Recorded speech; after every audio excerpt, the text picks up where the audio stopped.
How do you think that well-developed countries could combat climate change? Well, higher power comes with higher responsibilities, so more developed countries should actually think about saving the nature because they pollute more.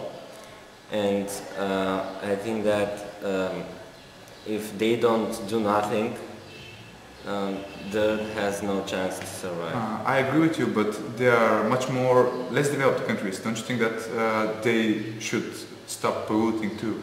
Of course, we all should think about stop polluting, but if only individuals do that, or two small countries, there will be the effect will not be enough. So the Earth will still be polluted. So you think that just the big countries are those who should give the example?